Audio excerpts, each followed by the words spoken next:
Merci à tous pour votre participation à ce webinaire qui va être consacré à PostGIS, donc une extension qui permet de traiter des données géographiques dans PostgreSQL. Je fais partie de l'équipe recherche de SMALS, comme vient de le dire Peter, et notre mission est essentiellement d'introduire de l'innovation, des nouvelles technologies auprès de SMALS ainsi qu'auprès de nos membres. On est une dizaine de chercheurs dans cette équipe-là, avec chacun notre domaine de spécialité. Moi, je me focalise principalement sur toutes les questions d'analytique, de data science, et plus particulièrement ces derniers mois sur les aspects géographique de l'analytique, donc d'où le GIS, Geographical Information System for Analytics, que vous voyez ici dans les différentes thématiques que l'on traite. Donc ce webinaire est quelque part la suite d'un webinaire que j'ai eu l'occasion de donner au mois de mai, qui traitait de l'analytique géographique en général. Clairement, il va y avoir une certaine redondance par rapport à ce webinaire précédent pour ceux qui ont eu l'occasion de le suivre, mais on va aller beaucoup plus dans les détails techniques, on va aller plus loin dans la matière. Voilà, donc ce n'est pas un prérequis d'avoir suivi ce webinaire. Si vous l'avez suivi, c'est tant mieux. Tous les exemples que je vais vous montrer de code en SQL sont disponibles dans un notebook en Python, mais qui contient essentiellement du code SQL qui est disponible sur PostGIS. Donc vous pourrez trouver les références par la suite quand on vous enverra les slides. Alors, de quoi on va parler dans ce webinaire? Une petite mise en contexte sur qu'est-ce que c'est PostGIS, qu'est-ce qu'on va pouvoir traiter comme type de données là-dedans, d'où on va pouvoir trouver des données qui seront exploitables. Ensuite, on va vraiment rentrer dans le cœur de la matière en regardant comment on écrit une requête spécifique pour PostGIS. On va ensuite voir comment est-ce qu'on peut alimenter une base de données PostGIS, donc Postgre plus le plugin avec des données géographiques. Et puis on va voir quel est le mécanisme quels sont les mécanismes qui permettent d'accélérer les requêtes avec le mécanisme d'indexation.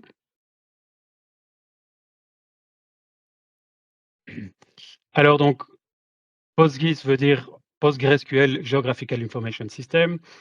C'est essentiellement un plugin, une extension de PostgreSQL. Donc, c'est quelque chose qu'on va construire autour de PostgreSQL. Ça va apporter principalement trois nouvelles choses.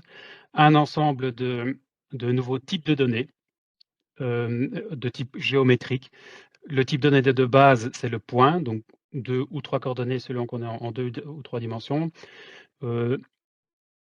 Le polygone qui est une séquence ordonnée fermée de points, et puis toute une série de combinaisons de tout ça, des possibilités d'avoir des multipoints, donc dans un seul objet vous avez plusieurs points, ou des multipolygones, un objet qui est constitué de plusieurs polygones, l'un à côté de l'autre. Donc ça c'est pour les nouveaux types de données qu'on va retrouver. Autour de ces données, pour qu'on puisse vraiment les exploiter, PostGIS va offrir un certain nombre d'opérations spatiales, dont les noms vont tous commencer par ST pour Spatial Type, des opérations de comparaison de ce qu'on appelle une géométrie. Donc une géométrie, c'est un point, un polygone, ce genre de choses-là. Des comparaisons entre deux géométries, de l'agrégation d'un certain nombre de géométries, des combinaisons, des mesures de distance, de surface, et également tout ce qui va concerner la gestion la gestion des projections, et je vais revenir sur le slide suivant sur ce que veut dire cette projection. En plus de ça, on va également avoir tout un nouveau mécanisme d'indexation qui va permettre de faire des requêtes, toutes ces requêtes-là de façon efficace. Voilà.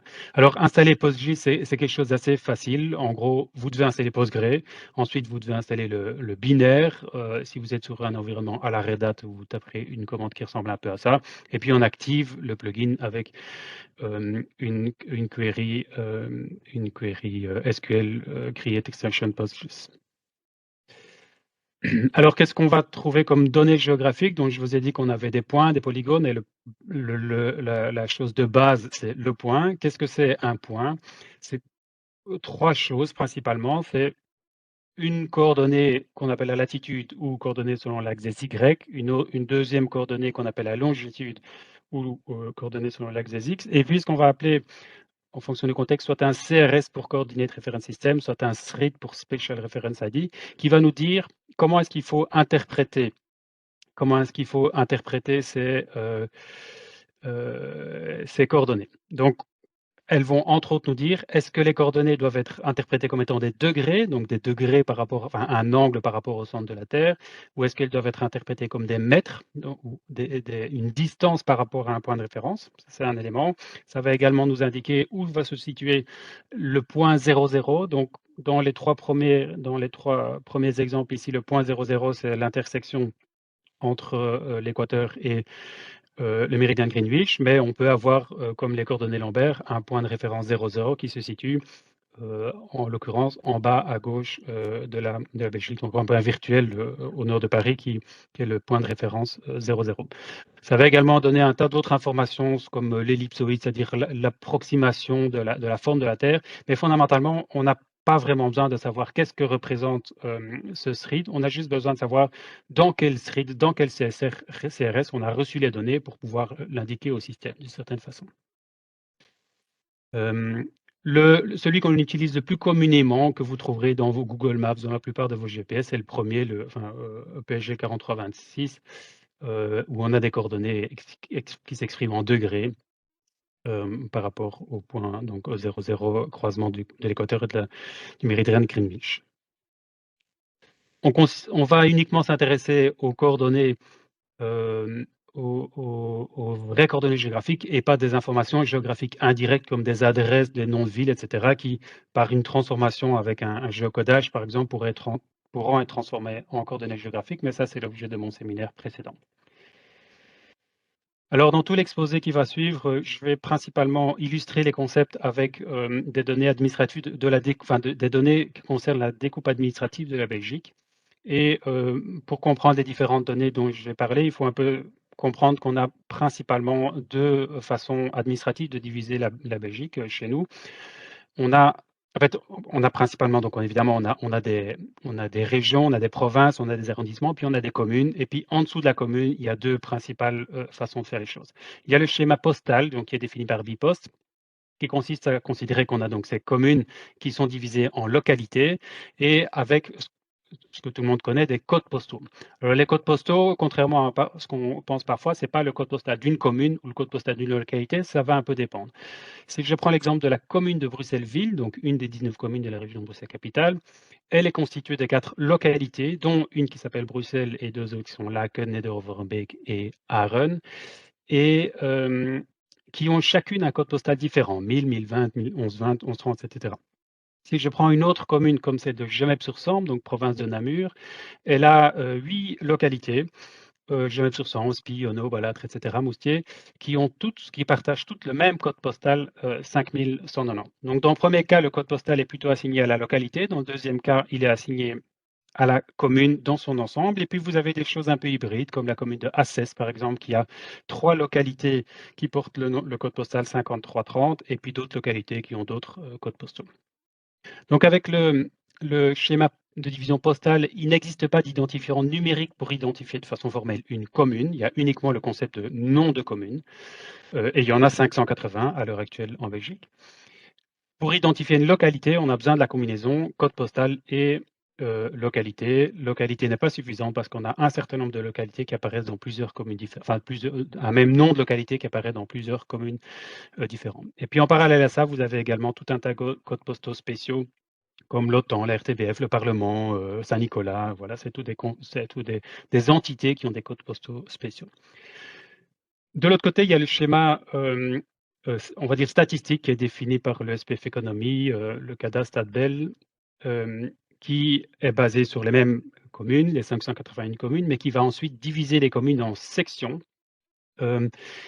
Et donc les communes ont un code qu'on appelle un code NIS 5, enfin on souvent dit NIS, mais en fait c'est le code NIS 5, donc NIS à 5 chiffres. Pour la commune de Bruxelles-Ville, c'est 21004. Et puis des sections de communes qui ont chacune un NIS 6 qui est constitué de 9 caractères.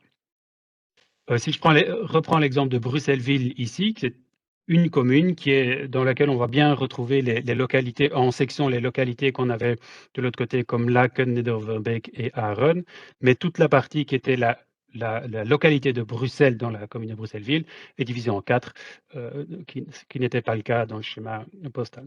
Donc on n'a pas de possibilité de faire un mapping 1 à 1 ni entre ZIP et NIS6 ni entre ZIP et NIS5 puisque dans certains cas un va en comprendre plusieurs autres et vice-versa. On n'a pas non plus la notion de code postal spécial dans le schéma statistique. OK, donc une des questions qu'on va se poser, c'est est-ce que dans les données qu'on va retrouver sur les sites web de Bipost ou de Stadbel, on va avoir une certaine cohérence par rapport à la définition des frontières de ces communes? Alors dans la suite, on va charger, 4 datasets, qui viennent de sources, authentiques. Donc on va charger un dataset qui est, simplement qui vient de Bipost, qui est entre guillemets «simplement la liste de tous les codes postaux avec, pour chaque code postal, le nom de la combinaison code postal localité et la commune principale, associée». Donc c'est pas un fichier géographique, c'est simplement un fichier Excel. On va récupérer un fichier qu'on appelle un fichier shapefile, donc c'est un format de données standard géographique, qui a été défini par, Esri, la société qui développe le logiciel ArcGIS. Hem et donc sur le site de Bipost, on trouve ce fichier qui donne la frontière de chacun des codes postaux. Donc pas des communes, hein, vraiment des codes postaux. Voilà, parfois une commune, ce sera plusieurs codes postaux. On a également trouvé sur, le site web data.belgium.be un fichier qui a été fourni par l'Agence du numérique, donc une agence, wallonne, qui donne une liste des centres, enfin des coordonnées géographiques des centres de chacun des codes postaux, enfin des combinaisons code postal localité, en Belgique dans un format qui est GeoZone, c'est un autre, standard. Et puis on a également, pu télécharger sur le site de Stadsbel le, un fichier qui contient la définition de chaque frontière des secteurs géographiques. Donc c'est une sous-division des sections, dont je viens de vous parler. Donc c'est à l'échelle du quartier, quoi. Grosso modo, c'est les polygones qui définissent les quartiers. Alors, il se fait que, les 3 fichiers géographiques qu'on a pu récupérer sont dans des CRS ou des SRID différents. Il va falloir, au moment où on va les introduire dans le système, les standardiser, toutes les convertir vers le même SRID, parce que sinon on ne va pas pouvoir faire d'opérations, géométriques là-dessus. Alors si vous utilisez un outil comme dbeaver, hem, il n'y a rien besoin de plus. Vous pouvez, dès que vous vous connectez à une database PostGIS et que vous avez une des colonnes, qui contient des objets géographiques, ici des polygones, il vous suffit de cliquer dessus, vous verrez quelques exemples par la suite, et directement vous pouvez voir sur une carte, le polygone, correspondant. Donc c'est assez confortable pour un peu comprendre ce qui se passe quand on manipule des données géographiques. Bien, alors, voilà, on a chargé les données, j'expliquerai plus tard comment on le fait. On suppose qu'on a les données dans notre, database. Hem, une première opération assez simple qu'on va pouvoir faire, c'est de calculer la distance entre 2 points. Donc comment est-ce qu'on va procéder? Donc j'ai pris un exemple, assez simple ici. Je considère ma table, avec tous les centres des codes postaux, et je vais, dans ma requête SQL, la prendre 2 fois, une fois que j'appelle B, une fois que j'appelle A. Ma table A, je vais la prendre avec le code postal, 1160, donc c'est Auderghem, il n'y a qu'une seule occurrence. Ma table B, je vais le mettre comme contrainte le code postal 5190, donc c'est GMap sur Sample dont je viens de vous parler. Donc ici, on aura 8 occurrences. Donc on a des points et je demande, dans la colonne géométrie. Donc géométrie, c'est assez bien le standard d'appeler une colonne avec des formes géométriques. On appelle géométrie, mais ce n'est pas une obligation. Ici, on l'appelle géométrie pour respecter le standard. Donc j'ai, dans mon select ici, je prends le nom de mes 2 localités et puis je calcule la distance de 2 façons différentes. Une fois avec la fonction stDistance, une fois avec la fonction stDistanceFair. Alors il se fait que la première, elle va entre guillemets simplement, je dirais, appliquer le théorème du Pythagore et donc faire, le carré de la différence selon un axe, le carré de la différence selon l'autre axe, la racine carrée de ceci, et voilà. Donc ici mes coordonnées, dans mon système, je les ai reprises avec le système GPS, donc qui s'exprime en degrés, et donc appliquer cette formule, hem, sur des degrés, ça n'a absolument aucun sens. Donc ça va donner un résultat qui n'a pas de sens. Donc si vous êtes pas dans un système métrique de coordonnées, ça n'a pas de sens d'utiliser cette fonction-là. Par contre, la fonction distanceFair, elle va tenir compte à la fois du fait que vous êtes dans un CRS, géographique, donc avec des degrés, et en plus, il va tenir compte de la courbure de la Terre. Donc évidemment, pour des toutes petites distances, ça n'a pas beaucoup d'impact, mais quand vous commencez à calculer des longues distances, le fait que la Terre soit courbe peut avoir un impact ici. Et donc on observe ici que la distance entre Auderghem et Moussy-sur-Sambre, elle est, bon, en degrés, ça ne veut rien dire, 0,43, mais elle est de 43 089 mètres et des cacahuètes. OK, donc première, fonction ici, simplement un calcul de distance. Un autre concept qu'on va utiliser assez bien dans la suite, c'est le concept d'agrégation. Donc, c'est quoi l'agrégation? Ben, l'idée, c'est que vous avez un certain nombre de polygones, R1, R2, R3, R4, et vous les regroupez pour former un nouveau polygone qui va contenir l'ensemble de ce qu'on a ici. Alors, ceci n'est intéressant en général que quand les polygones sont connexes. Hein. Si vous faites des polygones qui ne se touchent pas, ben, le résultat sera juste une séquence de polygones. Ici, vous avez un nouveau polygone qui contient l'ensemble des régions. Ce que je vais faire ici, c'est prendre ma table avec tous les secteurs statistiques, donc chacun de mes quartiers. Dans ma table que je vais vous montrer tout de suite, il y a plein de colonnes, dont une colonne qui reprend la province dans laquelle se trouve le secteur statistique. Je vais donc faire une agrégation avec un groupe by, donc ça c'est du très classique en SQL. Un groupe by par province. Enfin, j'ai pris la province et le nom et la région pour mettre quelque chose à Bruxelles-Capitale qui n'a pas de province.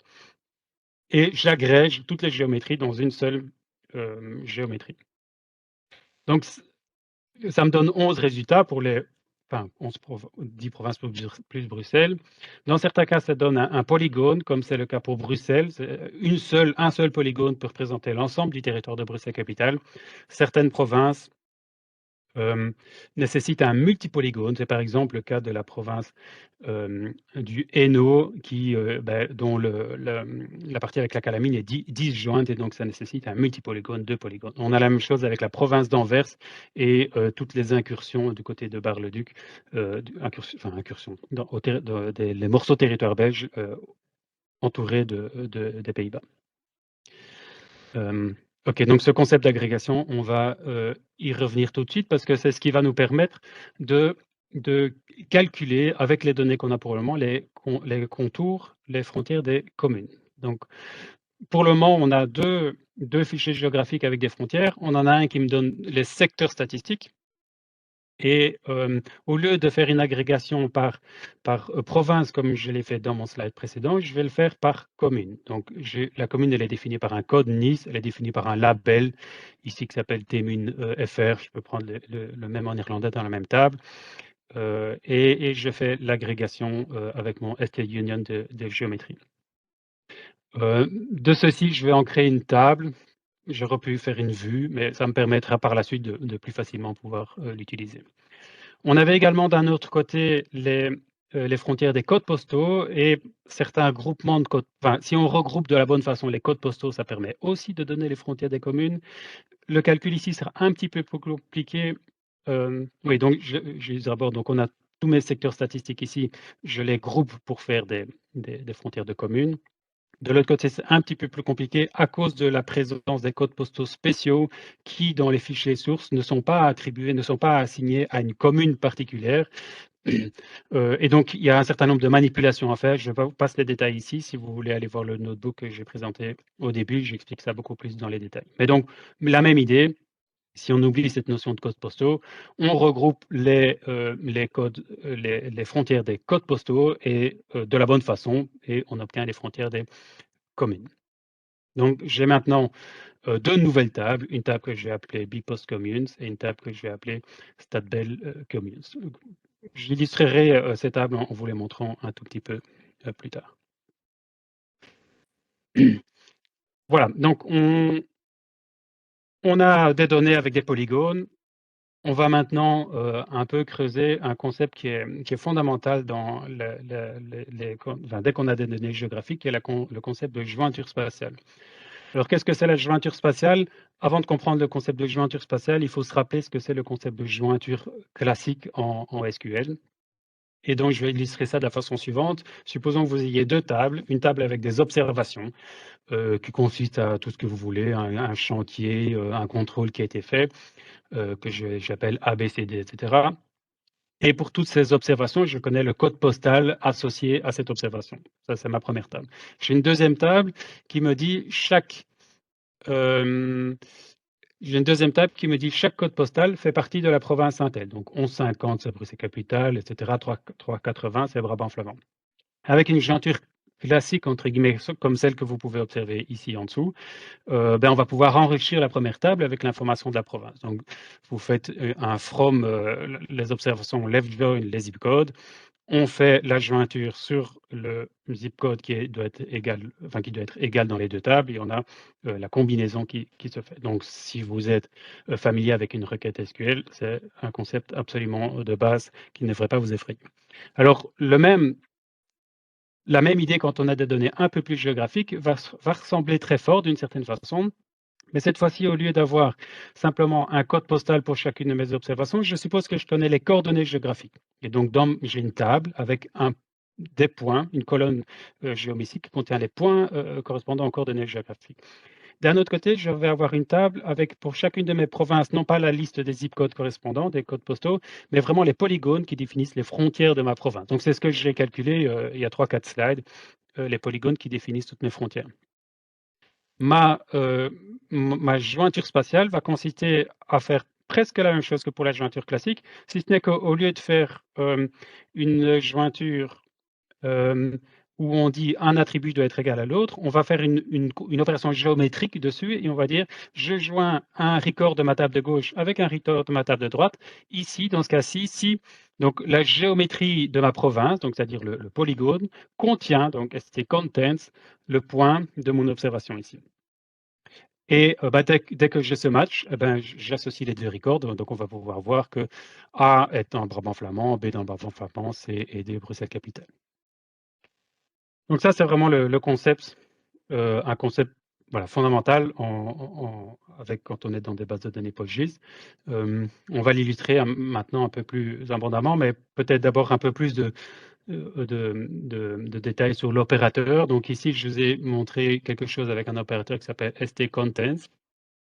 Il a un symétrique qui est le ST-within dans le cas si on inverse les paramètres, mais il en existe d'autres comme ST-intersects ou ST-touches.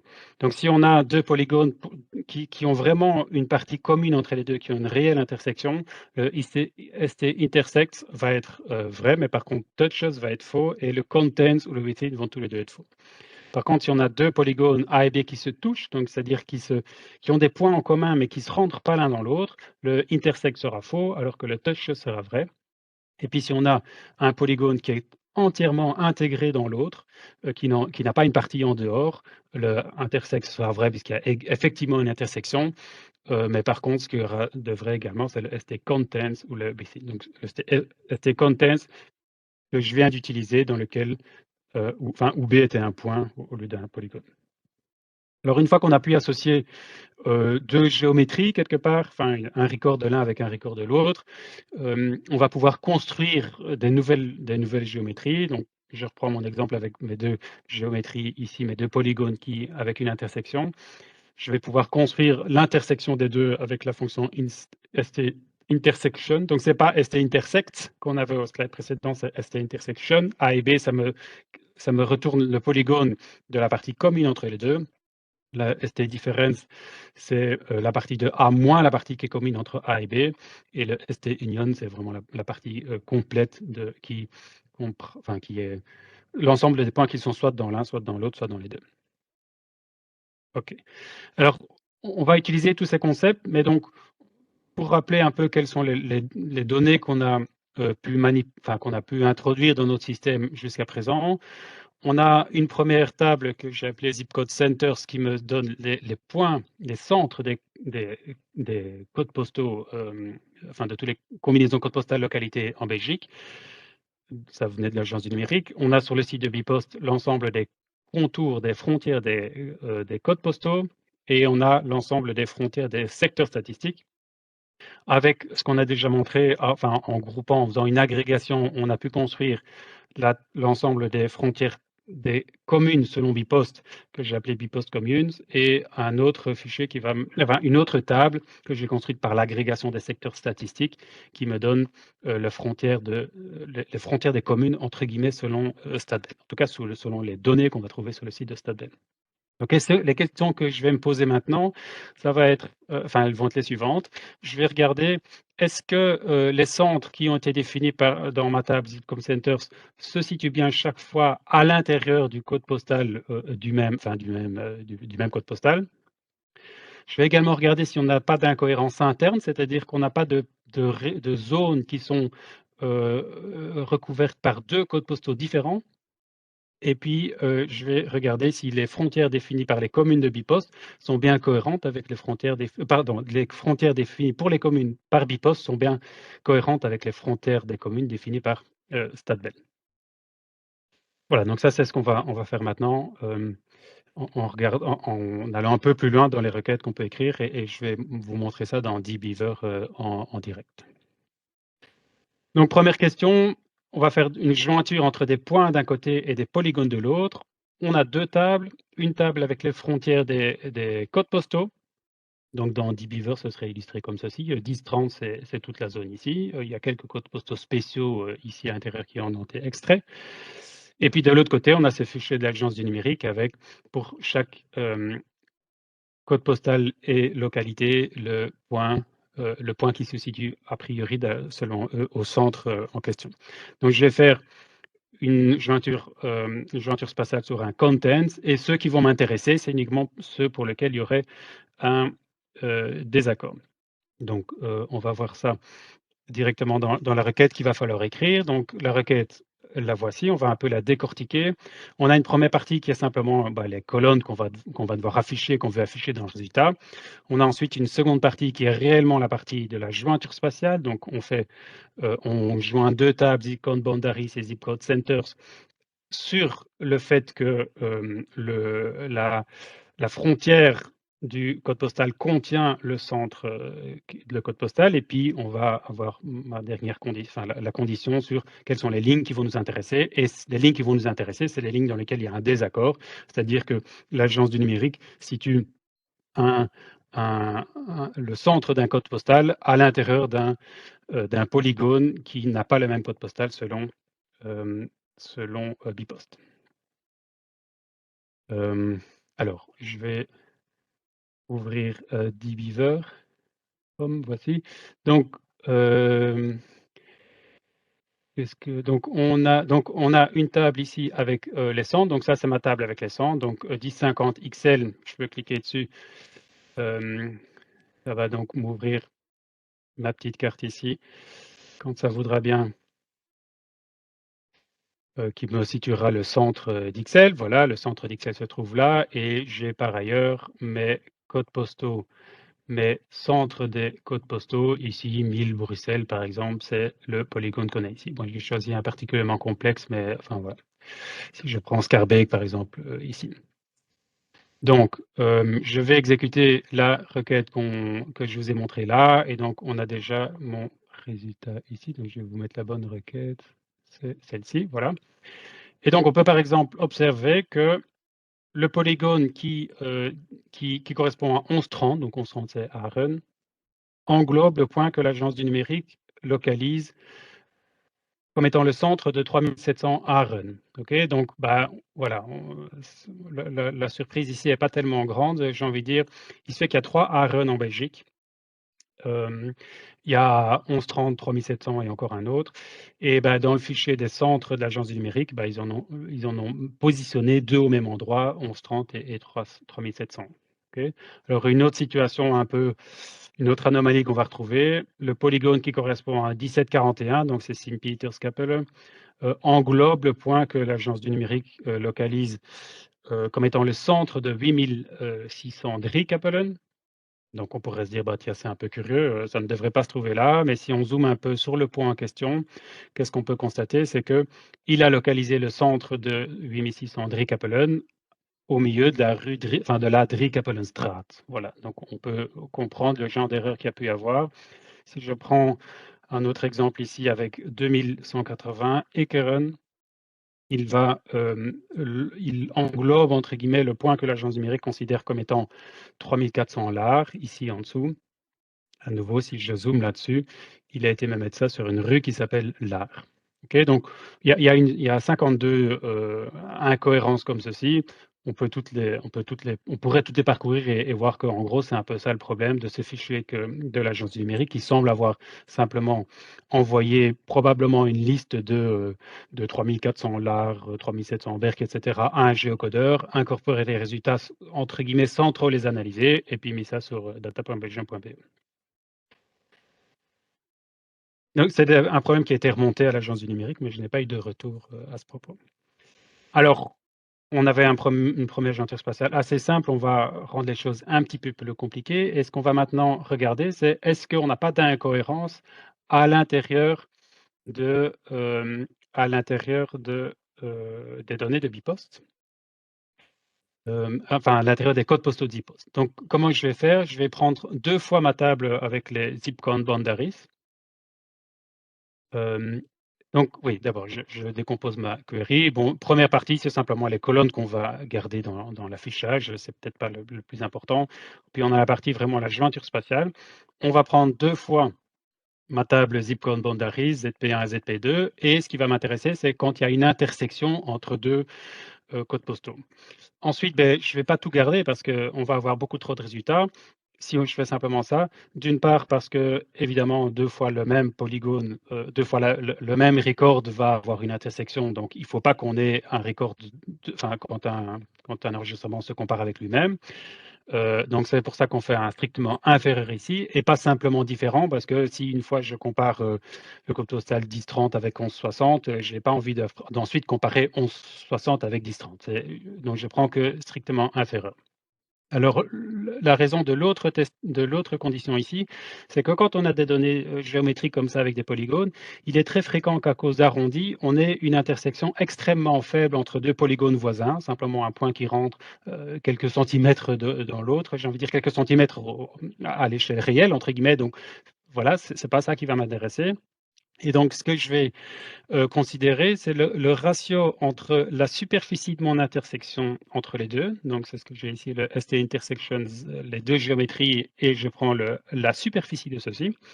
Et je le divise par la superficie de mon premier polygone. J'aurais pu le faire avec le deuxième, ça ne change rien. Je veux qu'il y ait plus que 1% d'overlap, sinon je considère que c'est juste un problème d'arrondi. Alors, je vais retourner dans mon dbeaver ici.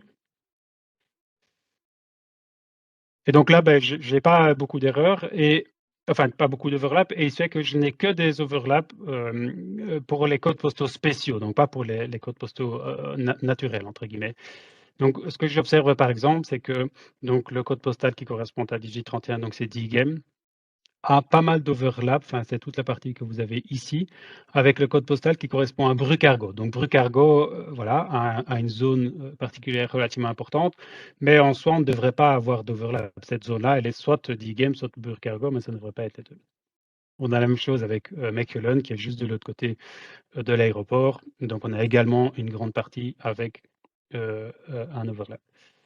On a un problème assez similaire avec l'OTAN, enfin le shape de l'OTAN, qui a un code postal spécifique, mais si on regarde le code postal de Mazières qui est ici autour, ben, on a bien toute une zone qui est bien disjointe, mais on a quand même toute une partie ici qui fait à la fois partie du shape et de Mazières. Voilà, on a d'autres situations comme ça où on a des codes postaux, enfin voilà, 6075 et 6220. Non, pardon, c'est pas ça que je voulais, c'est pas celui-là que je voulais illustrer. L'RTBF, enfin 1043 et 1044, ben, voilà, c'est le même polygone. Voilà, ça c'est peut-être moins entre guillemets problématique, mais en tout cas les quelques 3-4 premiers sont manifestement des erreurs qui ont également été remontées via l'IGN, l'Institut géographique national. Heureusement, on observe que ces problèmes-là pour des codes postaux spéciaux. Alors, on s'est aussi intéressé aux incohérences entre les frontières de communes de Bipost et les frontières des communes de Stade Bell. Et ben, grosso modo, la requête est très similaire. Je vais la passer au slide suivant. Donc, de nouveau, bah, on fait la jointure spatiale entre mes deux tables ici, plutôt qu'entre 2 fois la même table, avec l'intersection. Et cette fois-ci, je vais regarder que le ratio de l'intersection soit entre 50 et 99%. Alors, pourquoi 50 et 99%? L'idée, c'est que si on est au-delà de 99%, ben, c'est que les deux communes sont quasiment d'accord, enfin les deux frontières sont, il y a un très très faible désaccord et je considère que ça c'est OK.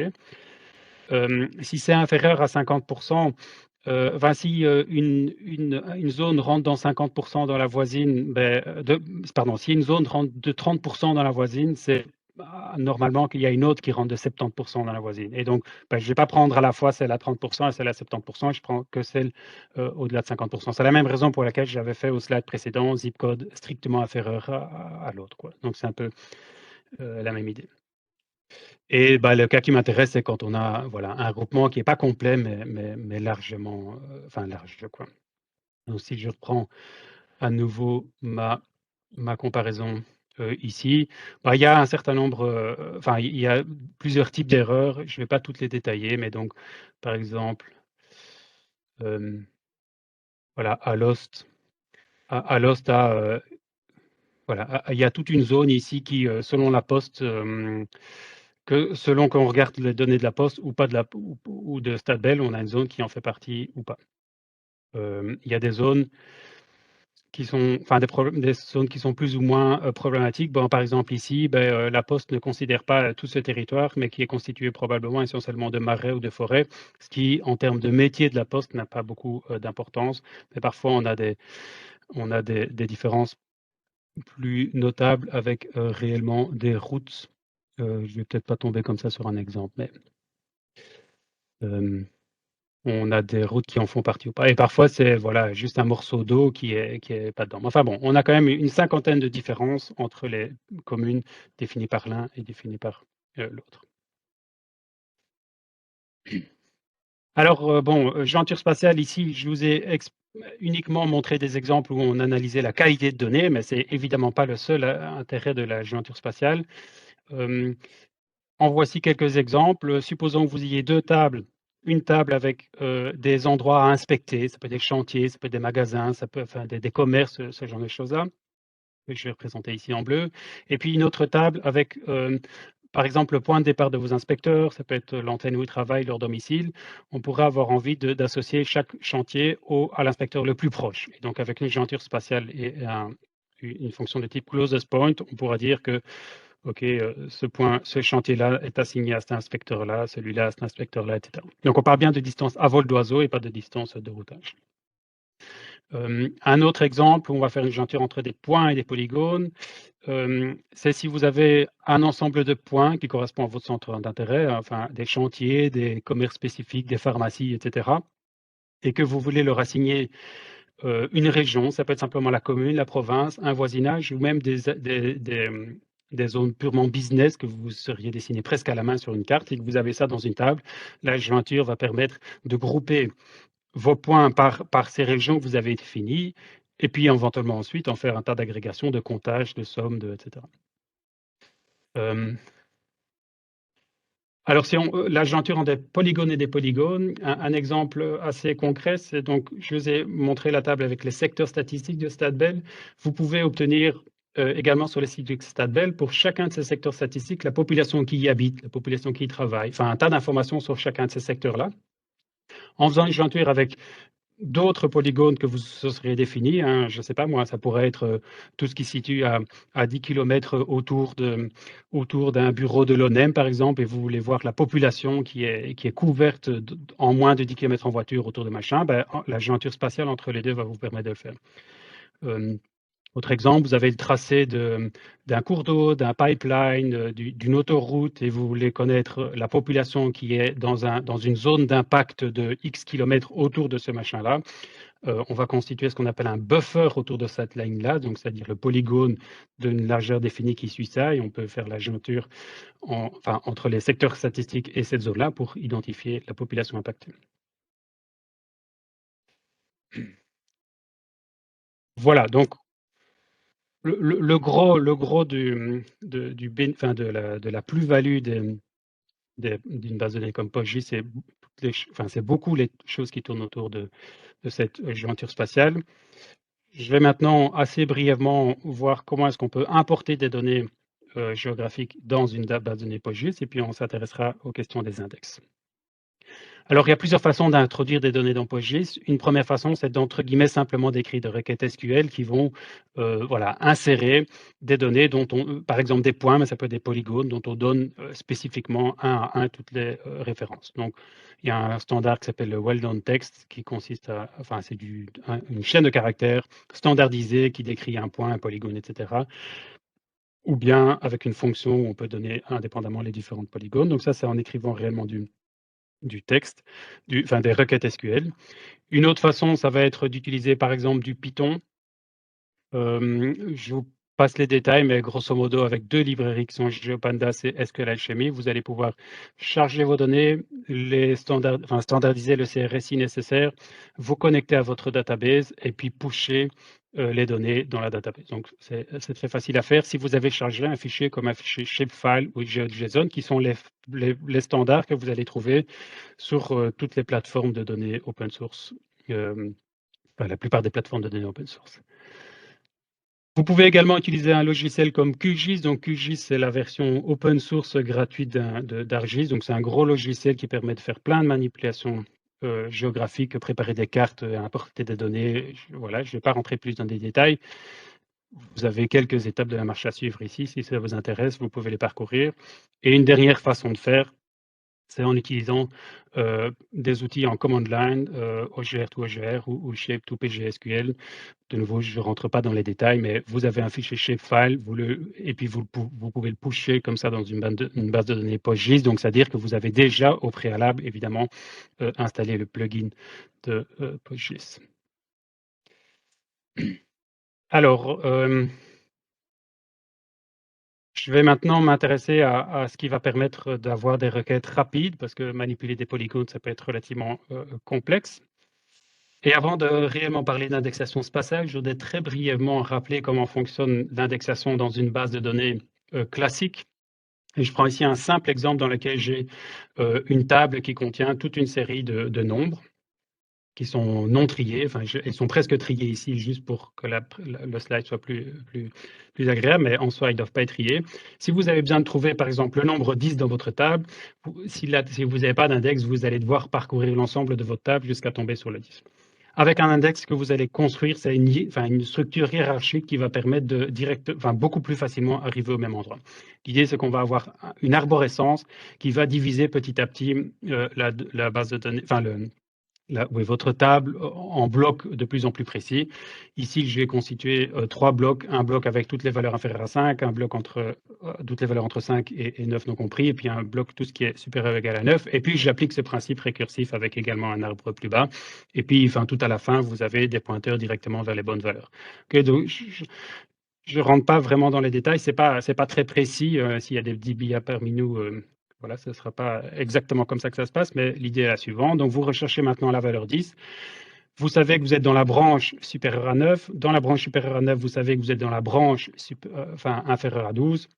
Et puis, comme ça, vous pouvez directement tomber sur votre valeur en ayant fait 3 comparaisons plutôt qu'un parcours complet de votre arbre. Okay, donc voilà, on a dans un temps qui est logarithmique par rapport à la longueur de votre table, vous pouvez trouver vos valeurs. Quand on a des formes géométriques, la question de la jointure n'est plus est-ce qu'une valeur est égale à une autre valeur, mais est-ce qu'un point est dans un polygone. Et est-ce qu'un point est dans un polygone, ça nécessite une opération géométrique. Alors, je dirais complexe, en soi pas fondamentalement complexe, mais qui va nécessiter de considérer chaque point du polygone. Donc, comment est-ce que ça fonctionne, cette question, est-ce qu'un point est dans un polygone?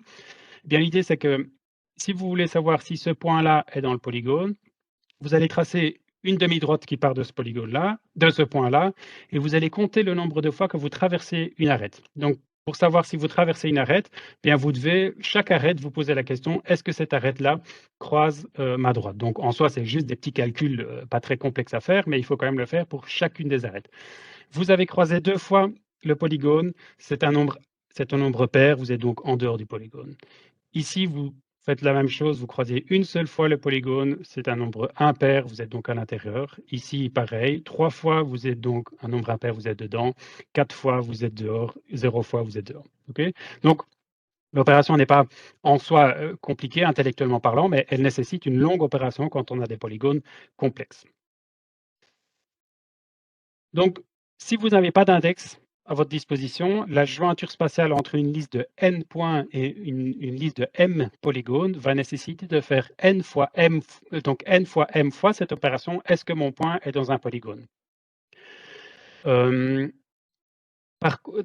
Voilà, ce qui est assez complexe. Par contre, vous posez la question, est-ce que mon point est dans un rectangle horizontal? Ça, c'est une opération qui peut être faite extrêmement rapidement en comparant simplement le point avec le point supérieur gauche et le point inférieur droit. Donc, avec un index de type B-tree, que je vous ai montré juste avant, c'est extrêmement rapide de savoir si vous êtes dans quelle bounding box vous vous trouvez. Donc, si je prends mon exemple, mon petit point ici qui se trouve à droite de Zaventem, savoir s'il est dans le polygone de Bruxelles, ben, je vais d'abord regarder est-ce qu'il est dans le bounding box. Il n'est pas dans le bounding box, donc ça ne me sert à rien d'aller plus loin. Je ne dois pas faire un calcul plus complexe. Par contre, mon point qui se situe ici un peu plus bas, au nord de Krainem, il est dans le bounding box. Et donc, à ce moment-là, j'ai besoin de faire le calcul complet de présence à l'intérieur de mon polygone. Alors, mettons ça un petit peu en pratique et considérons maintenant que j'ai mes 11 polygones ici qui correspondent aux 11 provinces, mais c'est parfois des multipolygones, mais bon, passons ce détail-là. Et que je me pose la question, dans quel polygone, donc c'est ma question de géométrie spatiale, dans quel polygone se situe le point ici, entre Bruges et Gand, donc ici, là. Sans index, je vais devoir faire ce calcul. Est-ce que mon point est dans un polygone 11 fois pour chacun des polygones? Donc 11 fois mon opération assez complexe qui nécessite le parcours de chacun des points des polygones. Et vous voyez ici la complexité que ces polygones sont complexes. Supposons maintenant que je me construise les bounding box de chacun de mes polygones et que, à nouveau, je me pose la question de la présence du même point. Je vais d'abord regarder uniquement mes bounding box ici. J'en ai 11 à regarder, mais ça va extrêmement rapidement puisque j'ai chaque fois que 3 opérations à faire. Je sais qu'il n'y en a que deux. Je suis à l'intérieur de uniquement 2 bounding box et donc c'est que dans ces 2 bounding box là que je vais faire le calcul de est-ce que je suis dans un polygone. Donc 11 fois je fais l'opération extrêmement simple, est-ce que mon point est dans un rectangle, plus 2 fois est-ce que je suis dans le polygone. Alors ici on doit faire pour 11 rectangles, c'est assez simple. On peut imaginer qu'on a une table avec des centaines de milliers voire des millions de polygones. Faire ce calcul plusieurs millions de fois, est-ce que je suis dans ce rectangle-là, peut devenir très complexe. Donc, on va appliquer à nouveau ce principe de hiérarchie, comme je l'avais pour le B-tree, si ce n'est qu'on va l'appliquer ici de façon géographique.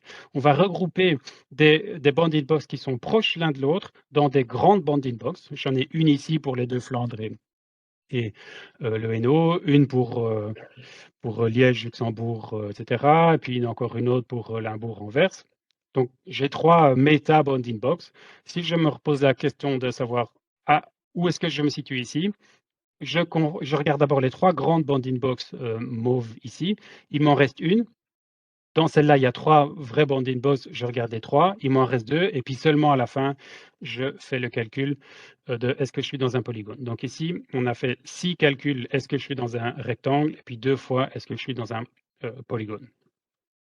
Voilà, donc ça, c'est le principe de ce qu'on appelle le R-tree, donc les index géométriques qui vont permettre de faire des jointures spatiales ou des recherches beaucoup plus rapidement que si on devait simplement calculer chacun des polygones. Alors, très concrètement, qu'est-ce qui va se passer? Donc, je vais faire le test suivant. Je vais d'abord me débarrasser d'index qui seraient éventuellement existants. Et puis, je vais faire une simple jointure spatiale entre mes centres de zip code et les frontières de mes zip codes. Je fais pas ils sont différents d'eux, c'est juste la jointure. Je fais le calcul, ensuite je crée mes index. Il y a ici 2 fonctions, de code de création d'index. Et je vais utiliser un algorithme qui s'appelle l'algorithme GIST. J'y reviendrai juste après. Et puis je réexécute ma même query ici. Donc, en termes de géométrie, j'ai 1200 frontières de zip code, j'ai 2500 centres de zip code. Au total, on a à peu près 1 million de points. Et en moyenne, chacune de mes géométries dans chacun de mes zip codes fait à peu près 900 points, en moyenne 900 points. Si je n'ai pas d'indexation, donc après juste mon drop index, ma requête prend 9 secondes. Après l'indexation, il en prend 45 centièmes. Donc on est 20 fois plus rapide avec l'index ici. Si je considère presque la même query, si ce n'est qu'au lieu de regarder dans quel zip code va tomber les centres de mes zip codes, je regarde dans quel secteur statistique va tomber les centres de mes zip codes. La question business n'a peut-être pas beaucoup de sens, mais je me la pose ici uniquement en termes de performance. Je vais avoir donc les performances suivantes. Donc j'ai 19 000 j'ai 19 000 secteurs statistiques, j'ai toujours 2500 points. Au total, j'ai à peu près 3 500 000 points de mes géométries. Et par contre, mes géométries en général sont plus simples. C'est des quartiers, ils sont souvent assez simples à construire et c'est pas des géométries complexes. Sans l'indexation 48 secondes, avec l'indexation 0,3 secondes. Donc un gain encore plus important de 160 ici. Alors ça peut paraître un peu surprenant qu'avec les secteurs statistiques, on est même plus rapide qu'avec mes zip codes, alors qu'on a beaucoup plus de points. L'explication, elle est au fait pas très compliquée de ce phénomène.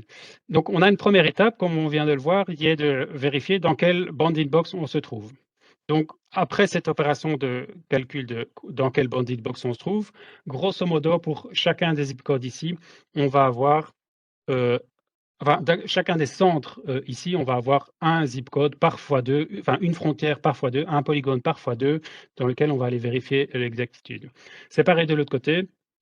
Pour chacun des 2500 points, je vais trouver un, deux, peut-être parfois trois secteurs statistiques dans lesquels il faut faire la vraie comparaison. Cette opération-là, elle est extrêmement rapide. Juste regarder dans quelle bounding box on trouve. Donc peut-être qu'elle va prendre, je ne sais pas, 2 millisecondes ici et peut-être 8 millisecondes ici, mais au total, cette partie-là, elle est extrêmement rapide. La deuxième partie, qui est la partie la plus lourde, ça va être pour chacun de ces candidats, vérifier le calcul exact du polygone. On va avoir grosso modo les mêmes comparaisons à faire. On aura 2500 fois un facteur de peut-être en moyenne 1,1, 1,2 des deux côtés. Mais par contre, au niveau des secteurs statistiques, mes polygones sont plus simples. Et donc, l'opération complexe, les opérations complexes qui me restent à faire se font sur des polygones plus simples ici. Et donc, le gros du temps, c'est cette partie-là de l'opération, et ce qui explique pourquoi on est même plus rapide alors qu'on avait beaucoup plus de polygones, mais ils sont plus simples.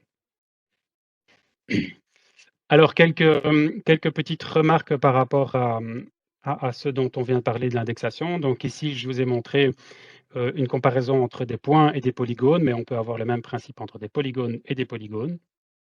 Il faut savoir que, comme pour l'indexation classique de PostgreSQL, si vous faites une opération avant votre jointure, si vous faites une opération enfin, avant la jointure, comme une transformation, un buffer, ce genre de choses-là, ben, tout le bénéfice de l'index est perdu. Le système n'est plus capable d'utiliser l'index et donc vous perdez les performances.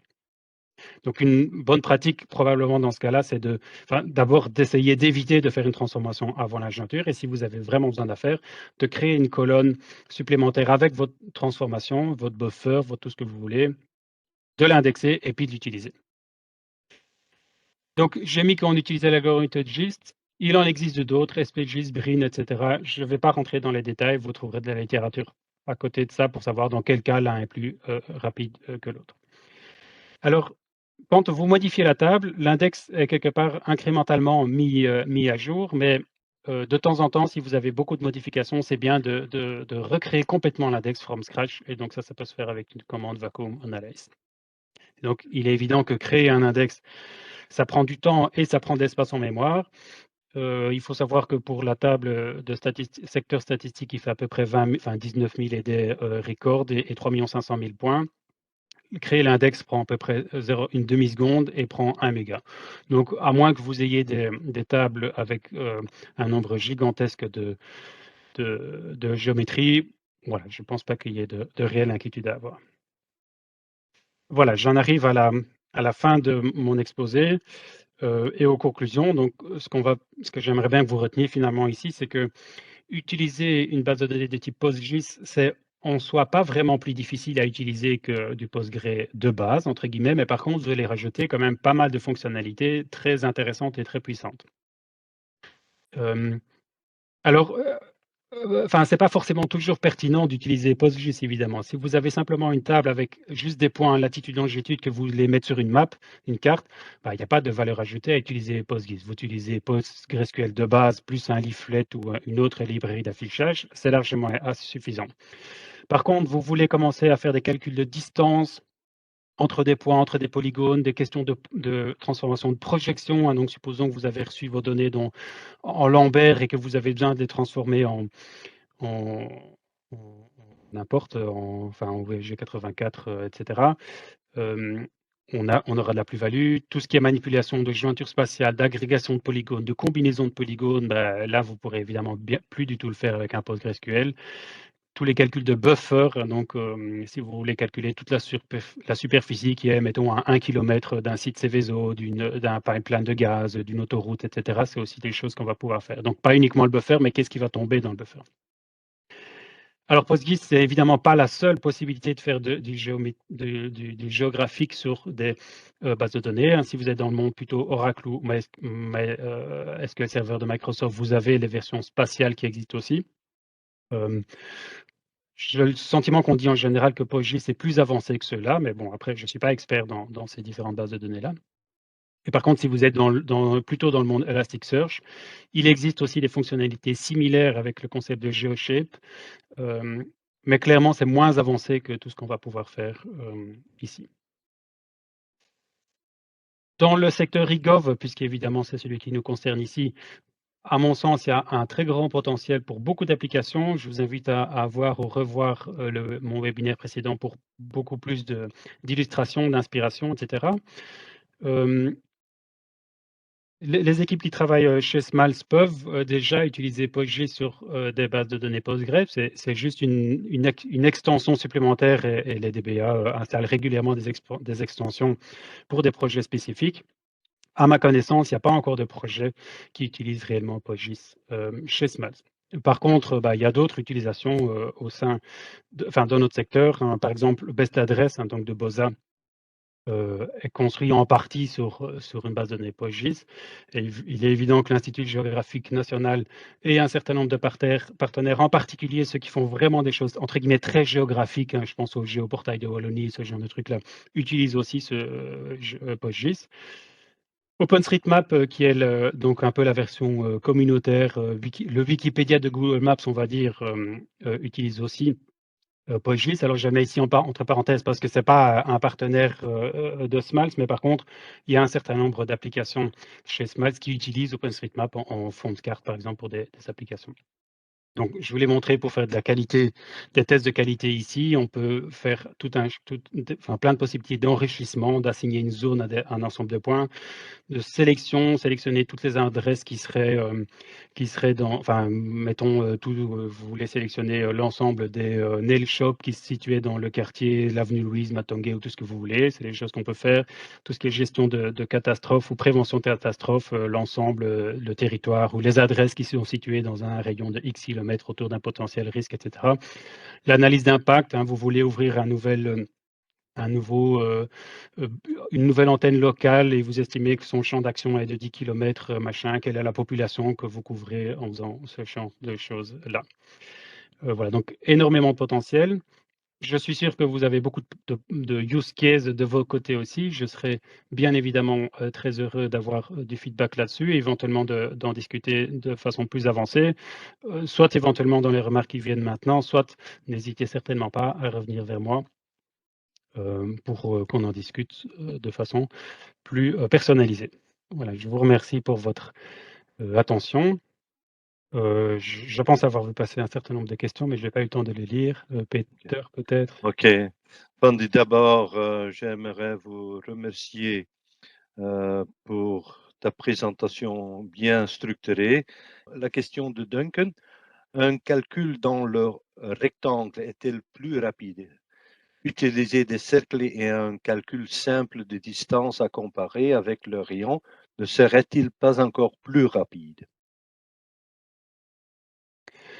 Je ne suis pas sûr que ce soit plus rapide. Calculer la présence dans un rectangle, ça revient à comparer, on est entre les coordonnées X, entre les bornes X et puis entre les bornes Y. À mon sens, c'est plus rapide que de devoir commencer à calculer un rayon d'un cercle. Ça, c'est une chose. La chose aussi, c'est qu'il est un peu plus complexe de calculer. Il est plus facile de calculer la bounding box en termes de rectangle que le cercle minimal dans lequel un polygone est inscrit. Calculer la bounding box, c'est-à-dire le rectangle qui englobe l'ensemble des points, c'est très facile. Vous prenez le point, la plus petite des abscisses, la plus grande des abscisses, la plus petite des orthonées, la plus grande des orthonées, et vous avez votre machin ici. Par contre, calculer le cercle, c'est pas le cercle inscrit, je pense qu'on appelle ça le cercle conscrit. C'est une opération qui est déjà un peu plus complexe à faire. Mais en soi, je suppose qu'on pourrait faire quelque chose de similaire avec les cercles, mais je pense pas qu'on aurait que ce serait plus rapide. Ok, une question de Michel. Zijn er stap-voor-stap handleidingen te vinden? Est-ce qu'il y a des manuels qui expliquent les différents steps?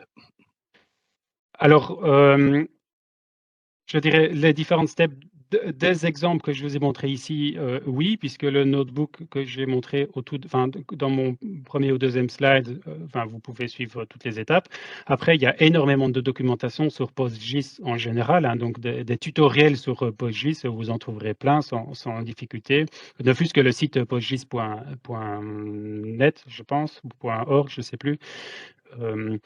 Voilà, ça c'est assez facile de trouver de la documentation. Vous pourrez trouver plein de webinaires sur YouTube, etc. Ou, voilà. Donc, voilà. Après, n'hésitez pas, comme je disais, à revenir vers moi si vous avez une question plus spécifique, de savoir est-ce que mon case peut être résolu par du PostGIS. Ça, c'est des questions qu'on peut résoudre plus en one-to-one, plus difficilement évidemment ici avec tout le monde. Une question de Frank en anglais. A second geographical data type has recently been added to PostGIS called geography. What's the difference with geometry? Là, on me pose une colle, je sais pas. Je n'ai pas vu ça, je sais pas. Je vais pas répondre n'importe quoi, je n'en sais rien. Je peux trouver la réponse certainement en regardant un peu, mais je pourrais pas dire. Merci beaucoup à tout le monde. Bonne journée.